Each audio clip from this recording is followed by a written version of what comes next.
破结界的暂时忘了破结界，躺着等死的也从地上爬了起来。哪怕现在还处于生死关头，他们也瞪大眼睛，伸直脖子，不愿放过场中的一举一动。莫玄羽身上系着所有人的性命，却无一人敢为他加油喝彩。当然，也没人相信他能赢。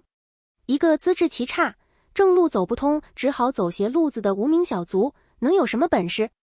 和夷陵老祖面对面平视着说话，估计已是不易。蓝思追和蓝景怡神不知鬼不觉地从后方溜到了最前排，蹲坐在离莫玄羽不远的地方，伺机行事。夷陵老祖虽同意比试，却被这一出节外生枝搅得很不高兴。他寒声道：“怎么个比法？”莫玄羽脸上的镇定自若已然消失，眉眼一缩，又变了一副柔弱谄媚的模样，讪笑道：“你是夷陵老祖，你定。刚才还嚣张着呢，现在是装给谁看？”夷陵老祖呵斥：“废话少说，快讲！”莫玄羽装模作样的思考一阵，既是吹笛御师，不如我们分别吹笛，召一凶师前来，两师相斗，谁方凶师将另一具撕碎，谁便获胜，如何？夷陵老祖冷冷地看着他，未作答。莫玄羽继续道：“方才说过，若我胜了，你便放了这里所有人，我也不要求你去金陵台自首什么的，只消解除结界，放人即可。之后你往大山里一钻，爱去哪儿去哪儿，我管不着。若我输了，这里500号人，加上我，任凭你处置。”旁边一人正忍不住要高呼你胡说什么，便被蓝思追紧紧捂住了嘴。另一人正要大叫开什么玩笑，被蓝景怡抓了一把草塞进嘴里。夷陵老祖一语不发，盯了莫玄羽半晌，咧开嘴，狞笑一声：“我要扒了你的皮，将你的魂魄碾成粉，让你永世不得超生。”说着，将手伸入怀中，掏出一根通体漆黑、尾部绑着红穗子的笛子。蓝景怡惊呼：“难道那就是？”众人纷纷铁青了脸，露出畏惧之色：“是陈情，鬼笛陈情。”夷陵老祖那一番话着实狠毒，也无人不相信他确实做得到。眼看夷陵老祖亮出了大名鼎鼎的陈情，而莫玄羽还什么动作都没有，蓝景怡急得嚷嚷起来：“你还杵着干嘛呢？你御师用的笛子呢？”莫玄羽转向他，轻轻咳了一声：“那个，不好意思，我出门出得急，忘带笛子了，谁有笛子能借我一下？”要说先前大家还对这个突然冒出来的莫玄羽抱一丝希望，那么现在就连那丝微弱的希望都没有了。哪有鬼修出门不带笛的？鬼修出门不带笛，与修士出门不带剑无二，往小了说是不重礼节，往大了说叫拿自己的性命开玩笑。万一哪天突发危险，像今日这样，不是白手空拳，只能干瞪眼。半晌过后，无一人吱声。寻常修士身上哪会带笛子？就算带了也不敢借啊，一旦借了，岂不是公然宣告要和这莫玄羽同仇敌忾，统一战线？待夷陵老祖除掉莫玄羽，第一个针对的岂不就是借敌之人？虽然莫玄羽是在为大家战斗，可谁叫夷陵老祖得罪不起呢？方才还乱哄哄的人群，现在鸦雀无声了，好像都在以闭口不言和莫玄羽撇清关系，划清界限。蓝思追站了起来，温声道：“请问谁有笛子，能否借用一下？”蓝景怡也跟着站起来，扯开嗓子：“有人带笛子吗？”喊了一阵，无人应答。蓝思追跑到莫玄羽身边：“莫前辈没借到笛子。”夷陵老祖似对他的迷阵极有信心，看闹剧看了这么久，倒也不急，抱着双臂讥讽道：“你真是鬼修，我们鬼道怎么出了你这样的人？”这个莫玄羽干笑一声，四下望了望，忽而眼前一亮：“思追，借你的剑用。”蓝思追解下剑给他：“莫前辈。”结界范围不小，又设在谷中，包进了一片林子，其中有些野竹。莫玄羽砍下一截，当场削了起来。众人面面相觑，他这是要现做？夷陵老祖的脸又阴了下去。蓝景怡在旁抓心挠肺，心道：时间是拖延了，可这会不会太随便了？千万别把夷陵老祖惹得翻脸了。他没想到的是，这还不算完。莫玄羽吭哧吭哧，终于削出了一只破笛子，把剑还于蓝思追。两人在场地中央站定，为防笛音相串，还设了隔音符，这样夷陵老祖那边的笛声就不会干扰莫玄羽御师，莫玄羽的笛音也无法传进夷陵老祖座下鬼将的耳朵。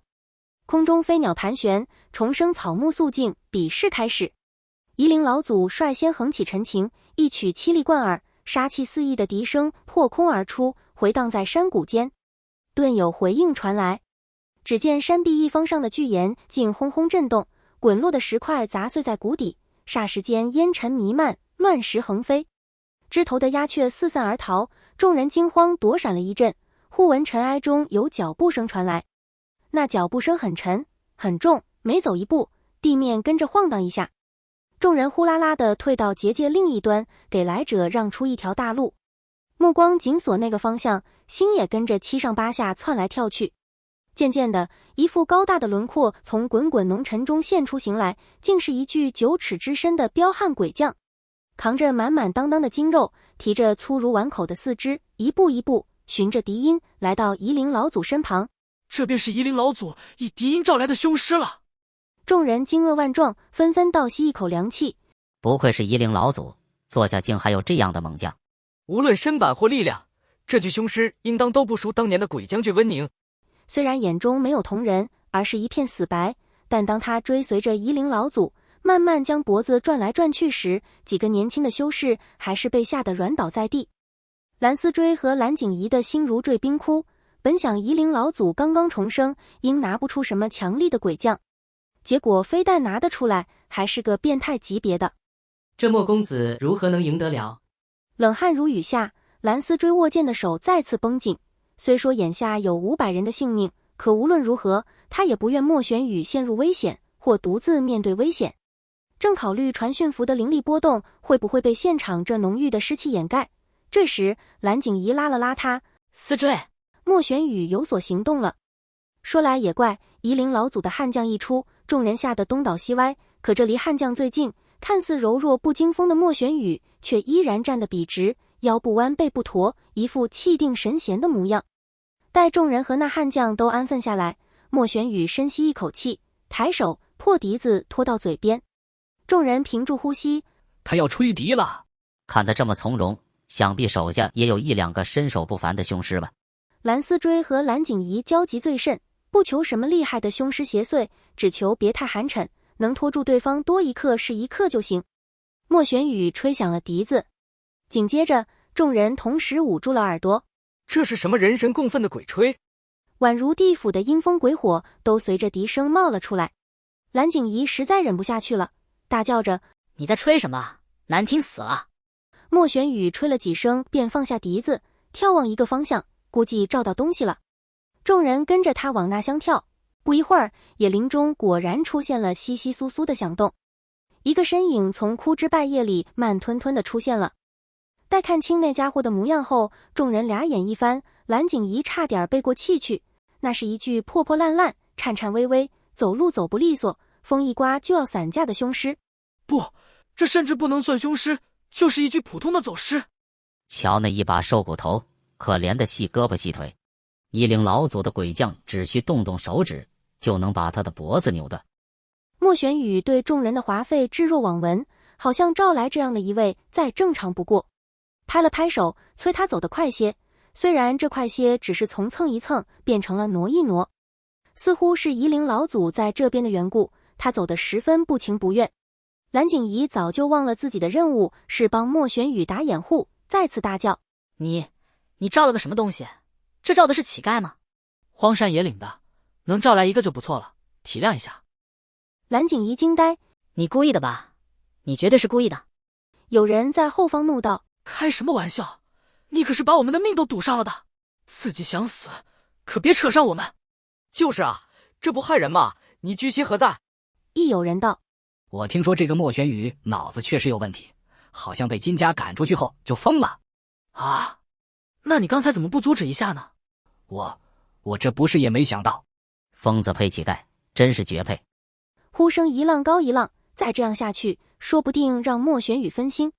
蓝思追虽大受打击，有些哆哆嗦嗦的，一番挣扎后，咬咬牙，还是选择相信莫前辈，伸手拍了拍蓝景怡的胳膊，与他眼神示意，后转向众人：“诸位，请稍安勿躁。这位莫公子的实力我可以担保。不错，我也担保。又是这2位蓝氏小辈。可惜现在生死关头，蓝家的身份已经起不到安抚众人的作用了。一人道：你方才不还说他罩的乞丐吗？